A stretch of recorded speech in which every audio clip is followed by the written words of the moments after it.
संतोष प्रसन्ना राव को नंदियाल डायसिस का बिशप मुकर्रर किया गया।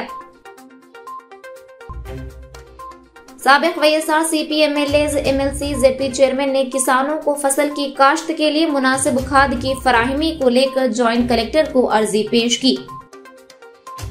सहाफियों के यौम मुतालबे के मौके पर आज नंदियाल जिला कलेक्टर को सहाफियों ने एक अर्जी पेश की। आवाज उर्दू टीवी में आपका इस्तकबाल है। CSI church of south India ने आज कमानूरी संतोष प्रसन्ना राव को नंदियाल डायसिस का बिशप मुकर्रर किया।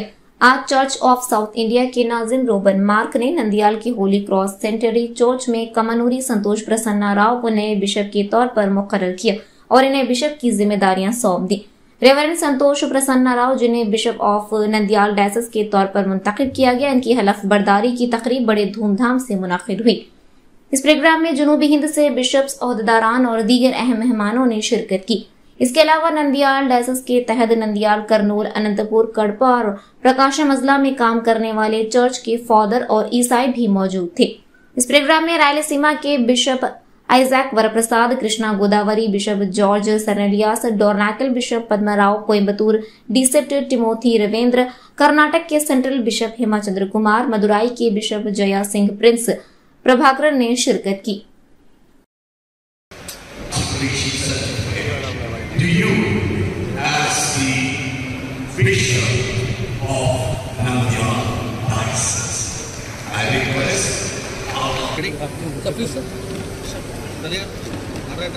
అధ్యక్ష మండల 6వ పీఠాధిపతిగా ఈ దినం సెంటనరీ చర్చిలో మరి కాన్సంట్రేషన్ జరిగి హోలీ క్రాస్ కేథడ్రల్లో ఇన్స్టాలేషన్ కార్యక్రమాన్ని ముగించుకొని మీ మధ్యకు రావటం చాలా సంతోషంగా ఉంది.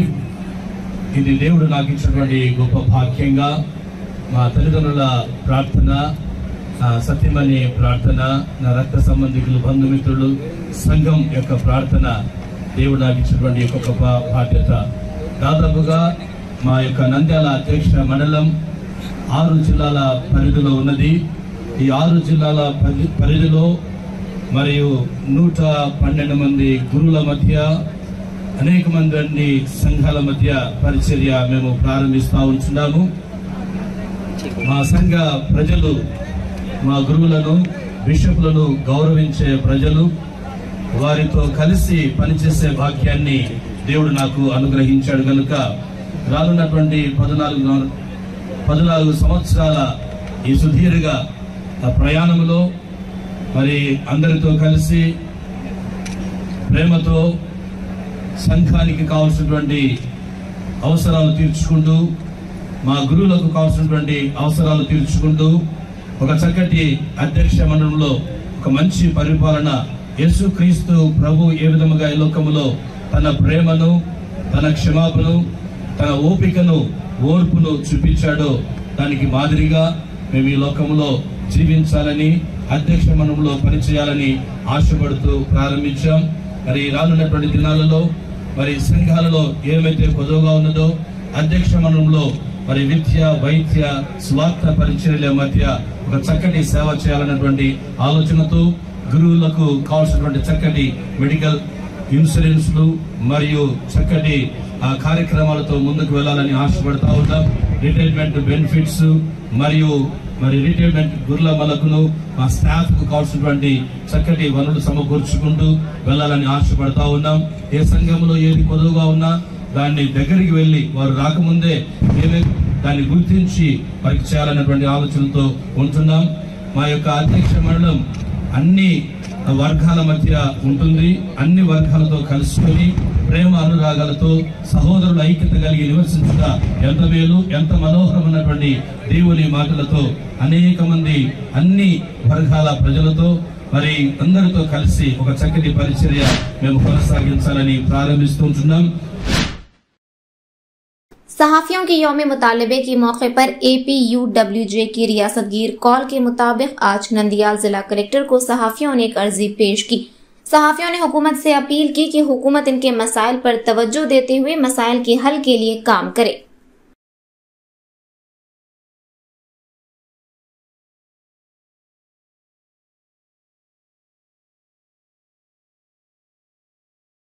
గౌరవ కలెక్టర్ గారికి వినతిపత్రం అందించడం జరిగింది. ప్రధానంగా అక్రిడేషన్ సంబంధించి గత ప్రభుత్వము బాగా కుదించింది. 23,000 అప్లికేషన్ ఉన్న అక్రిడేషన్లో ఒక్కసారిగా 9,000 కుదించింది. కాబట్టి గత టీడీపీ హయాంలో ఉన్న అక్రిడేషన్ మళ్ళీ పునరుద్ధరించాలా, పాతికేయులకు ఇళ్ల స్థలాలు ఇవ్వాలా, సార్వత్రిక ఎన్నికల సమయంలో కూటమి ప్రభుత్వము ఇచ్చిన హామీలన్నీ కూడా అమలు చేయాలని నంద్యాల ఏపీడబ్ల్యూజే కమిటీ డిమాండ్ చేస్తుంది. ఆ వైపుగా అధికార యంత్రాంగము దీనికి సంబంధించిన ప్రక్రియను వేగవంతం చేసి ప్రతి ఒక్క పాతికేయుడికి కూటమి వాళ్ళు ఇచ్చిన హామీని నెరవేర్చాలని మేము కోరుతున్నాం. జర్నలిస్టుల సమస్యలు ఏ ప్రభుత్వానికి చిత్తశుద్ధి ఉండదు. అపోజిషన్లో ఉన్నంత ఉత్సాహము ఏ లీడర్ అయినా సరే, ఏ పార్టీ అయినా సరే, అపోజిషన్లో ఉన్నప్పుడు జర్నలిస్టులు గుర్తుకొచ్చారు. అధికారంలోకి వచ్చినాక జర్నలిస్టులను విస్మరిస్తారు. లేకుంటే కొన్ని లక్షల మందికి ఇప్పుడు రేపు ఉచిత బస్సు వస్తుంది. అంతకంటే అక్రిడేషన్ వల్ల వాళ్ళు చేయగలిగింది ఏమని చెప్పు. అందరికీ అర్హత కలిగిన వాళ్ళకు అందరికీ అంటే వాళ్ళు యూట్యూబ్ అందుకు చెప్పినారు కాబట్టి ఎన్నికల ముందర అపోజిషన్లో ఉన్నప్పుడు చెప్పినారు కాబట్టి వాటిని అన్నిటిని అమలు చేసి తక్షణం ఇవ్వాలి. ఇప్పుడుండే పరిస్థితి వచ్చే మళ్ళీ రెన్యువల్ అయ్యే పరిస్థితులే కనిపిస్తున్నాయి. కాబట్టి ప్రతి జర్నలిస్టుకు అర్హత కలిగి జర్నలిజం అనేది శాశ్వతం. జర్నలిజంలో కొన్ని మార్పులు రావచ్చు, అంత తప్ప జర్నలిజం అయితే ఉంటుంది. అది సోషల్ మీడియా కావచ్చు, డ్రోన్ మీడియా కావచ్చు, ఇంకొక ప్రింట్ మీడియా కావచ్చు, ఎలక్ట్రానిక్ మీడియా కావచ్చు. జర్నలిజం అయితే శాశ్వతము. జర్నలిస్టులకు ఎప్పుడు గుర్తింపు ఉంటుందా అంటే అపోజిషన్లోని ముఖ్యమంత్రి అభ్యర్థికి కానీ పార్టీకి కానీ గుర్తింపు ఉంటుంది. అధికారంలోకి వచ్చానే వెంటనే మేము తొలి సంతకాలలో చేయకుంటే మళ్ళీ 4-5 సంతకం చేసినా సరిపోతుంది. ఇప్పటికైనా ముఖ్యమంత్రి చంద్రబాబు నాయుడు జోక్యం చేసుకొని ఖచ్చితంగా ప్రతి జర్నలిస్టుకు 4 డిమాండ్లు అడుగుతున్నారు. ఒకటి ఇల్లు, ఒకటి పిల్లలకు 50% ఫీజు రాయితీ, ఒకటి తర్వాత వచ్చేసి అక్రిడేషన్ మంజూరు చేయడం, ఒకటి ఇతర సమస్యలు ఏమంటే ఉంటాయి. అవన్నీ ఖచ్చితంగా నెరవేర్చాలి. ఇప్పుడు గట్టిగా పట్టుకున్నారు లేదు, సంవత్సరం ముందనే గట్టిగా పట్టుకున్నారు కాబట్టి మన యూనియన్ ఏపీడబ్ల్యూజే రాష్ట్ర జాతీయ సమితి యూనియన్ కానీ గట్టిగా పట్టుకున్నారు కాబట్టి ఖచ్చితంగా జరుగుతుంది. సెంట్రల్ గవర్నమెంట్ అయితే ఆ రైలు అయితే ఇంతవరకు చేయలే పరిస్థితి. టికెట్లలో 50%, 30% రాయితీ ఉంటుంది, అది కూడా ఇవ్వడం లే. ఇప్పుడు ఎంతమందికి సాయం చేస్తున్నారు చెప్పు. 15,000 మంది జర్నలిస్టులకు చేయడానికి ఏమవుతుంది వీళ్ళకు పరిస్థితి? ఖచ్చితంగా చేస్తే ఇలా చేయకుంటే రాను గతంలో పరిస్థితులే ఈ ప్రభుత్వానికి వస్తాయి. ఇంక అంతే, అంత తప్ప ఏం లేదు పరిస్థితి. గత ప్రభుత్వం ఇబ్బంది పడింది. జర్నలిస్టే ఫస్ట్, ఏ ప్రభుత్వానికి కానీ ప్రతిపక్షానికి కానీ జర్నలిస్టు ద్వారానే సమాచారం ప్రజల్లోకి పోవాలి. అలాంటి వ్యక్తికి మనం సాయం చేయకుంటే ఆ వ్యక్తే కదా సాయం చేసేది ప్రతి జర్నలిస్టు. కాబట్టి అర్హత కలిగి ఎవరు అడుగుతున్నారు? అర్హత కలిగి జర్నలిస్టులలో అడుగుతున్నారు. తమ అర్హతలకు తగ్గట్టు మాకు ఫలితాలు ఇవ్వండి అని ఖచ్చితంగా ఇవ్వాలి. ఎందుకంటే యూనియన్ కూడా చాలా ముందు స్టెప్ వేసింది. గతంలో ఒక 5-6 నెలల ముందు స్టెప్పులు పడేటివి ఇప్పుడు సంవత్సరం తర్వాతనే పడింది. కాబట్టి వాళ్ళకు కూడా 1 సంవత్సరం టైం ఇచ్చినారు. ఇంకా టైం చెప్పిన నుంచి ఇప్పటి నుంచి సాధించే వరకు, మన డిమాండ్లు సాధించే వరకు ఇంకా ఆందోళనలు జరుగుతుంటాయి. 5వ తేదీ అయిన ఈరోజు రాష్ట్ర వ్యాప్తంగా ఏపీడబ్ల్యూజే జర్నలిస్ట్ డిమాండ్ డేను నిర్వహించమని చెప్పి ఇచ్చిన పిలుపు మేరకు ఈరోజు నంద్యాల జిల్లాలో జర్నలిస్టుల యొక్క డిమాండ్ల గురించి మన గౌరవ కలెక్టర్ గారికి వినతి పత్రం ఇవ్వడం జరిగింది. ముఖ్యంగా గత ప్రభుత్వంలో తెలుగుదేశంతో ఉన్నప్పుడు 20,000 మందికి అక్రిడేషన్ కార్డులు ఉంటే, పోయిన ప్రభుత్వం కేవలం 9,000 మందికి మాత్రమే మనకు అక్రిడేషన్ కార్డు ఇవ్వడం జరిగింది. చాలా ఇబ్బందులు ఎదుర్కొన్నాం. జర్నలిస్టులకు ఒక ఐడి వచ్చేది అక్రిడేషన్ కార్డ్. దాన్ని పునరుద్ధరించి అందరికీ అక్రిడేషన్ ఇవ్వాలని చెప్పి మనం ఏపీడబ్ల్యూజే ప్రభుత్వానికి ఎలక్షన్కు ముందే అడగడం జరిగింది. అర్హులైన ఒక్కరికి ఇస్తామని చెప్పి కూటమి ప్రభుత్వం మనకు హామీ ఇవ్వడం కూడా జరిగింది. మరపోతే గతంలో 2016లో గౌరవనీయులు చంద్రబాబు నాయుడు ముఖ్యమంత్రిగా ఉన్నప్పుడే మనకు ప్రమాద బీమాను ఇంట్రడ్యూస్ చేయడం జరిగింది. దాన్ని కూడా కొన్ని మెరుగులు దిద్ది దాన్ని కూడా మళ్ళా పునరుద్ధరించాలని మరొక డిమాండు. అలాగే జర్నలిస్టుల పిల్లలు, ఎందుకంటే ఈరోజు జర్నలిస్టులకు జీతభత్యాలు లేవు.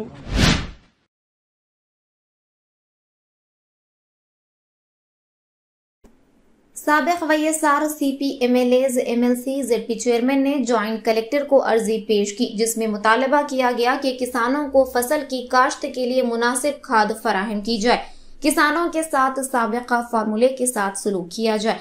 MLA Katasani Ramireddy, Gangula Vijendra Reddy, Shilpa Ravichandra Kishore Reddy, MLC Isaq Badshah, ZP chairman Papi Reddy, साबिक मार्कफीड चेयरमैन पीपी नागी रेड्डी, गोस्पाडो सोसाइटी के साबिक सदर राम सुब्बा रेड्डी और वाईएसआर सीपी कायदीन ने जॉइंट कलेक्टर को एक अर्जी पेश की। इस मौके पर खिताब करते हुए YSRCP के साबिक MLAs और MLCs ने कहा कि किसानों को फसल की काश्त के लिए वाफर मिकदार में खाद फराहम की जानी चाहिए और वो गाँव में किसानों को तकसीम करके और पार्टियों से जोड़कर बाकी किसानों के साथ नाइंसाफी कर रहे हैं और सिर्फ उन लोगों को खाद फराहम कर रहे हैं जो TDP के किसान समझे जाते हैं। उनका कहना था कि खाद की तकसीम को भी पार्टी प्रोग्राम बनाया जा रहा है और खाद उन लोगों के जरिए तकसीम की जा रही है जिनका इनसे कोई ताल्लुक नहीं है और उन्होंने जॉइंट कलेक्टर को मुनासिब सबूत के साथ मुतल्ला किया है और इनसे दरख्वास्त की है कि वो किसानों को खाद फराहम करें और उनकी मदद करें। उनका कहना था कि जो अफसरान ये कहते हैं कि पिछली हुकूमत में RBK की जानिब से बरवक्त खाद फराहम की गई थी और आज खाद के काफी ज़खायर मौजूद हैं, वो बताएं कि वो किसानों को क्यों खाद फराहम नहीं कर रहे हैं। उनका कहना था कि वो खाद की किल्लत पैदा कर रहे हैं और अगर किसानों को खाद ना मिले तो फसल को नुकसान पहुंचेगा। उन्होंने हुकाम से कहा कि वो फौरी तौर पर जवाब दें और किसानों को मुश्किल में डाले बगैर हर किसान का साथ दें। उन्होंने कहा कि वो किसानों को किसान के तौर पर देखें और उनसे पार्टियों को मंसूब ना करें। పరిధిలో ఉన్న అన్ని ఎకరాలకు కూడా అక్కడ నుంచే మేము ఇస్తాం, ఇవన్నీ అదే చేస్తాం, అదే ఎగ్జిక్యూట్ చేస్తాం, అదే పర్ ఎకర్ కు 2 బ్యాచ్లు ఇంప్లిమెంట్ చేయాలి. టీడీపీ వాళ్లకు మాత్రమే రైతులు కాదు, అందరూ రైతులే. ప్రతి రైతుకు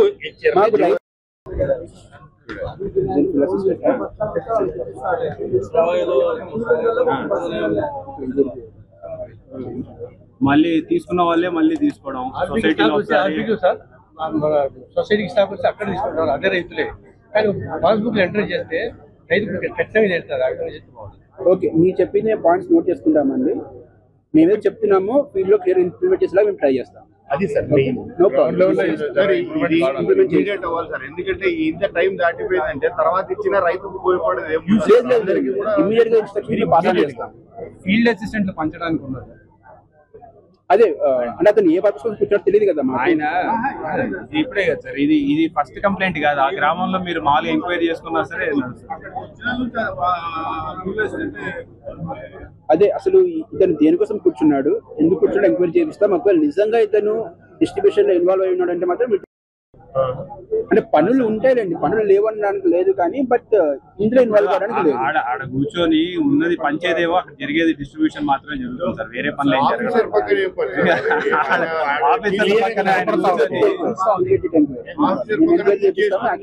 ఆయన యాక్షన్ తీసుకుంటాం.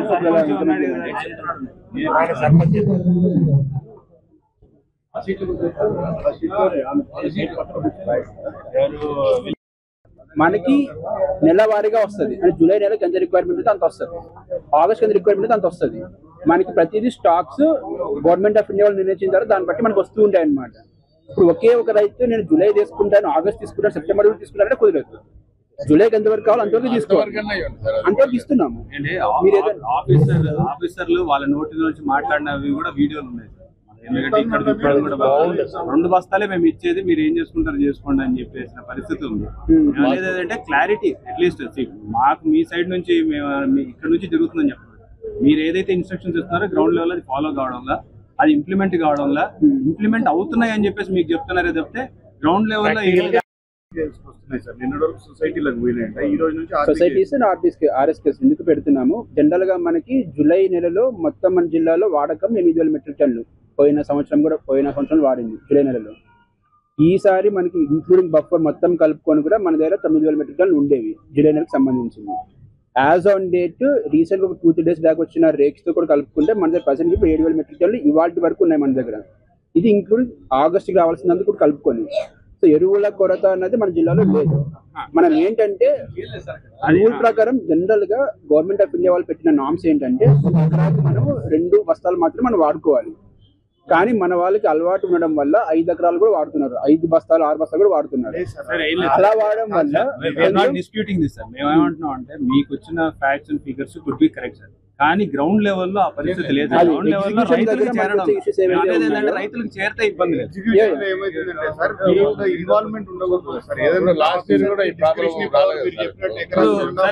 మాకు తెలిసి ఏ గవర్నమెంట్ లో కూడా ఒక పార్టీకి సంబంధించిన అయితే లేదు సార్. ఈసారి మేము అనేది అధికారుల మీరు మీ ఆఫీసర్ల చేత చేస్తే మాకేం అవ్వదు. డైరెక్ట్ వాళ్ళ ఆఫీసర్లను వర్క్ చేయడం లేదు. ఎట్లా ఇస్తారు? నెహ్రూ నగరం అనే గ్రామంలో డబ్బులు తీసుకొని తెలుగుదేశం నాయకులు తిడితే మళ్ళీ డబ్బులు చేసి మా వల్ల కాదు మేము ఇయ్యలేమని చెప్పిన మీరు చెప్పినట్లు రైతుకి ఇంత చేరాలి. కొంతమంది రైతులకే వాళ్ళ రైతులకు కూడా వాళ్ళకే వెళ్తున్నారు. 5 ఎకరాలు 5 మూటలు 6 మూటలు అంటున్నారు. 2 బ్యాగ్స్ తీసుకొని వెళ్ళిపోతా ఉన్నారు.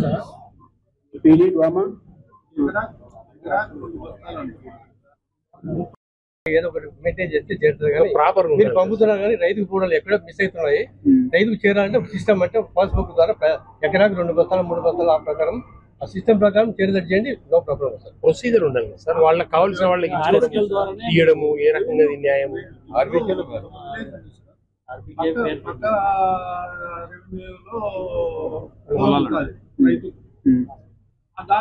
ఇవ్వడం లేదు.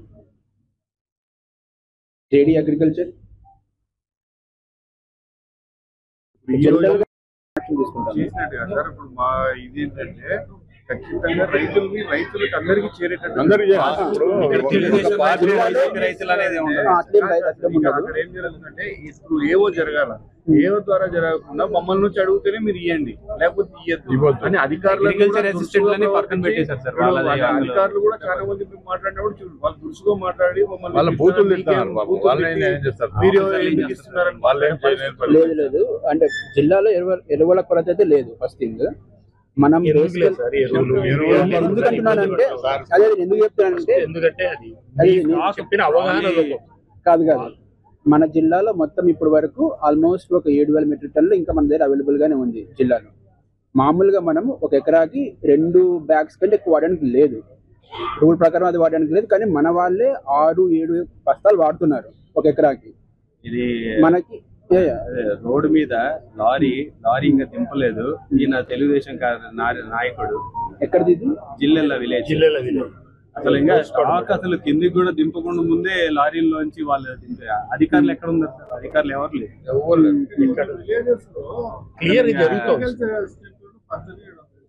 అగ్రికల్చర్ అసిస్టెంట్ అని పాపం కూర్చొని వాళ్ళు పంచండి బూతులు తింటే వాళ్ళు పారిపోతారు. మాకు ఎందుకు వచ్చింది? వాళ్ళు మీరేమో చర్యలు తీసుకుంటా ఉంటారు. అక్కడేమో అట్లేదు. రైతు అనేవాడు తెలుగుదేశం రైతు మాకు రైతే అనండి. రైతే అది ఎవరన్నది రైతులు ఉన్న ప్రతి ఒక్కరికి కూడా ఎరువులు దొరకాలనేది మాది కూడా. ఇక్కడేమో సంభవరం గ్రామంలో సార్ ఫీల్డ్ అసిస్టెంట్ సంబంధం లేదు కానీ ఈయనని కూర్చొని చేపిస్తారు. తర్వాత వచ్చేసి లీడర్, తర్వాత ఇంకా వేరే జిల్లాలో అది వీళ్ళు సంభవరం గ్రామ సర్పంచ్, తర్వాత ఎంపీటీసీ. వీళ్ళని అసలు కనీసం అంటే వీళ్ళకి ఇదే గ్రామంలో కాదు జూలపల్లి అనే గ్రామంలో అదే పరిస్థితి. అన్ని మండలాలు అయితే ఇంకా మొత్తం అన్ని నియోజకవర్గాల్లో అదే పరిస్థితి. తెలుగుదేశం నాయకులు అక్కడ కూర్చొని మరి మొత్తం ఫొటోస్ మీకు వాట్సాప్ చేస్తాం సార్. ఇంతకుముందు ఆర్బీకేల ద్వారా పంచేవాళ్ళు సార్. ఆర్బీకేలకు డబ్బు కట్టేస్తే అగ్రికల్చర్ అసిస్టెంట్ ద్వారా డబ్బు పేమెంట్ చేసేవాళ్ళు. వాళ్ళు తీసుకొచ్చి ఊర్లో తీసుకుంటే ఎవరు అమౌంట్ కట్టి వాళ్ళకి ఇచ్చేవాళ్ళు. ఇప్పుడు ఆ పరిస్థితి లేదు. లారీ వేస్తే అది ఆర్బీకే దగ్గరికి పోయి డిస్ట్రిబ్యూట్ చేస్తే బాగుంటుంది. వాళ్ళ ఇళ్ళ దగ్గర వాళ్ళ ఇళ్ళ కాడికి పోయి తెచ్చుకోవాలా. ఆర్బీకే ద్వారానే చేపిస్తున్నాము. ఇప్పుడు సొసైటీల ద్వారా ఇస్తున్నారు సార్. సొసైటీ ద్వారా ఇస్తున్నాం. యాక్చువల్ గా మేము ప్యాక్స్ కానీ ఎఫ్పిఓస్ ద్వారా కానీ ఆర్ఎస్కేల ద్వారా కానీ మనం చేయించవచ్చు. సో మనం 3 రోజులు చేయిస్తున్నాము. बट मीर चिप्पिदन मजीद इसी तरह के खबरों को जानने के लिए आप देखते रहिए आवाज उर्दू टीवी चैनल।